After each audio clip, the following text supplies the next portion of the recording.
adalah gembalaku, takkan kekurangan aku.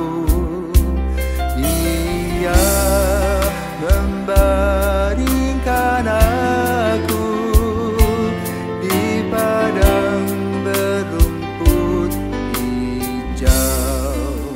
Saudara-saudara yang terkasih di dalam Kristus, selamat pagi. Salam jumpa lagi dalam Sabda Siap Saji. Sabtu 23 Desember 2023, hari biasa khusus Advent. Marilah kita berdoa dalam nama Bapa dan Putra dan Roh Kudus. Amin.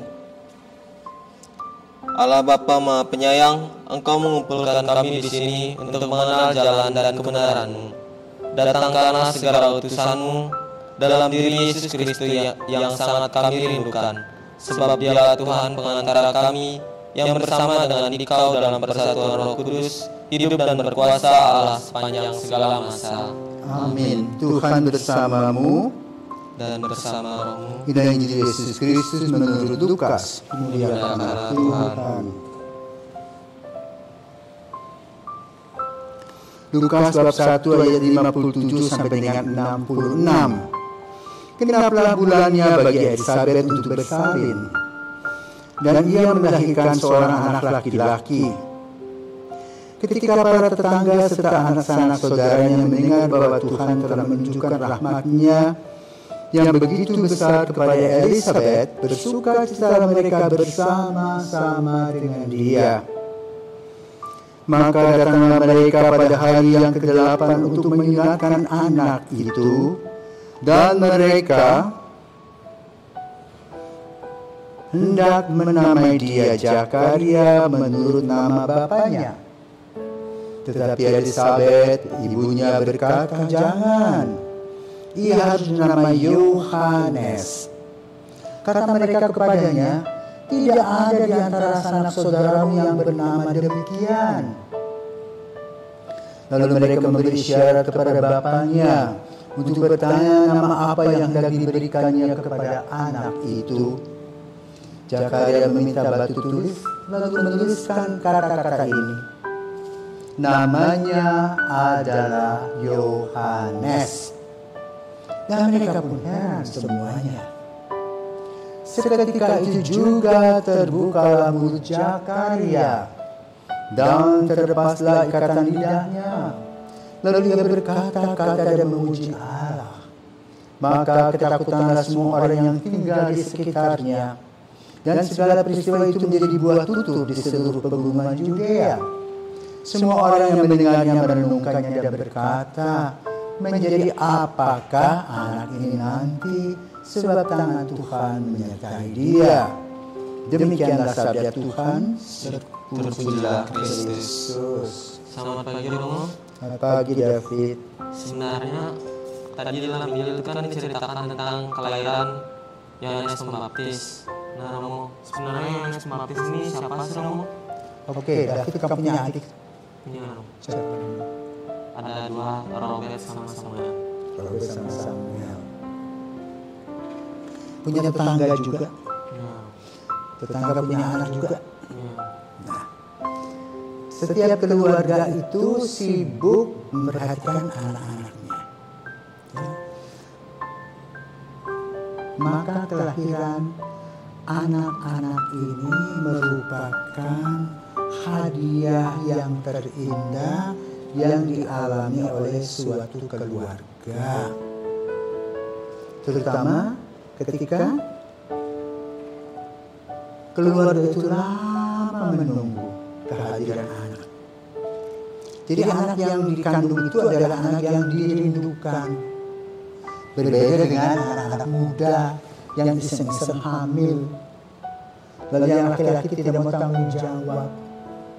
Bagaimana dengan bayi ini dalam kandungannya? Ditolak oleh ibu-ibunya. Maka sering terjadi tindakan-tindakan abortif. Minum arak lah, dipijit lah, dan sebagainya.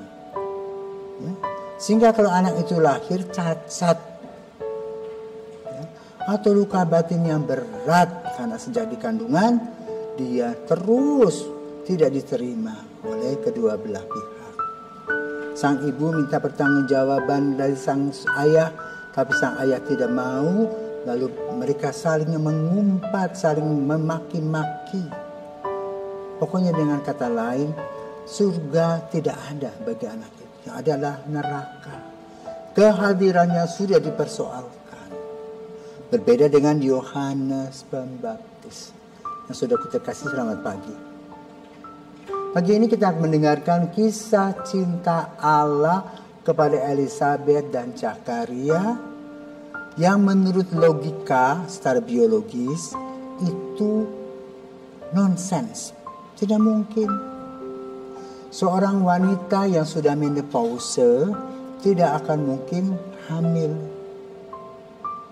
Kalau laki-laki itu kan sampai dia mati juga masih bisa menghasilkan, memproduksi sperma. Tapi wanita tidak ada. Karena itu dalam cerita kisah hidup Yohanes Pembaptis ada hal-hal yang tidak dapat diterima secara nalar. Kenapa? Berbeda secara natural. Yang diperlukan oleh Elisabet dan Zakaria adalah iman percaya. Maka di dalam Injil yang kita dengarkan dari Lukas pada hari ini, ada sebab akibat. Pertama, sebab akibat Elisabet sudah tua, tidak mungkin mempunyai anak. Ya. Tetapi pemberitaan Allah ingin menyatakan bahwa bagi Allah tidak ada yang mustahil. Maka kemudian Elisabet yang sudah tua bisa mengandung. Zakaria sebagai seorang imam tidak percaya akan berita yang dia dengar di bait Allah itu. Maka hukumnya apa? Bisu. Ya? Curah situasi. Kalau orang tidak percaya kepada Tuhan akan dibisukan. Artinya apa? Stuck. Tidak bisa bergerak. Tidak bisa berpikir lagi. Tetapi kasih Tuhan itu ada dalam diri seorang bayi bernama Yohanes. Maka dalam tradisi Yahudi biasanya nama seorang anak laki-laki itu menyandang nama bapaknya bin Zakaria, ya, atau Zakaria Junior. Tetapi tidak terjadi, melainkan namanya adalah Yohanes. Artinya apa? Hadiah dari Allah. Pertama tidak mengerti, tidak paham, tidak mengimani. Tetapi setelah dibuktikan dengan cara menyebut nama Yohanes sesuai dengan kehendak Tuhan, digambarkan bagaimana Zakaria yang bisu tadi sudah bisa mengungkapkan, bercerita kembali. Nah, refleksi kita adalah sering sabda Allah yang kita dengar itu tidak masuk dalam hati kita. Itu membuat hati kita menjadi bisu. Padahal sabda itu begitu indah. Sama seperti kedatangan Yohanes Pembaptis dalam rahim Elisabet, keindahan dan juga rindu yang sudah terpendam begitu lama dapat diobati. Tetapi karena kita manusia menolaknya, maka terjadilah yang disebutkan kebisuan tadi. Nah, kebisuan dalam kehidupan kita terjadi ketika kita melihat hal-hal yang bertentangan dengan nilai-nilai moral atau nilai-nilai iman kita. Tetapi kita tidak berani menegur karena rasa takut kepada yang bersangkutan. Nah, dalam hal ini kita tidak mempunyai rasa takut akan Allah. Kita bukan menjadi seorang nabi yang mewartakan kabar gembira, yang menegur yang salah, meluruskan yang bengkok. Kenapa? Karena kita takut. Nah, itu adalah kebisuan yang terjadi dalam kehidupan kita bersama-sama sebagai makhluk sosial. Membiarkan korupsi terjadi, KKN terjadi. Dan itu di segala lapisan. Apakah juga terjadi di gereja? Ada.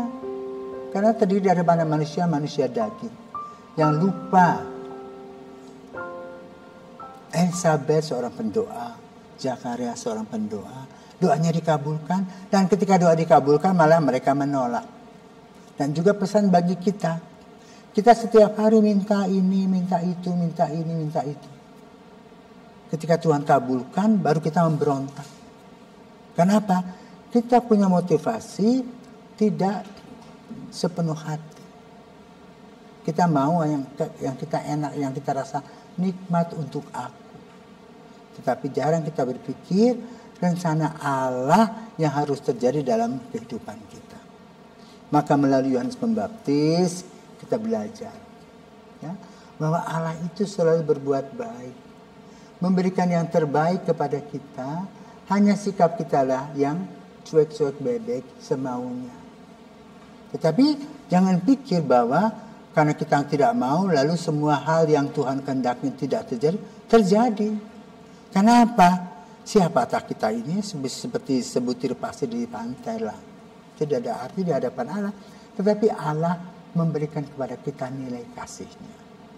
Jadi melalui Yohanes Pembaptis begitu banyak nilai yang ditanamkan oleh Tuhan. Satu, iman. Kedua, melawan sosiologis dan juga secara antropologis dan juga biologis. Tetapi itulah Tuhan punya rencana. Maka kita pada Natal ini ayo percaya. Ya, karena kita sering bertanya, mana mungkin toh Allah menjadi manusia? Mungkin. Karena yang menciptakan itu alam. Dan kita hanya makhluk ciptaan. Jangan kita berpikir tentang apa yang aku pikir. Tapi pikirlah apa yang Tuhan kehendaki. Belajar dari Yohanes Pembaptis, dari Elizabeth, dari Zakaria. Mari kita berjalan di dalam iman, harapan, dan kasih Tuhan. Selamat pagi.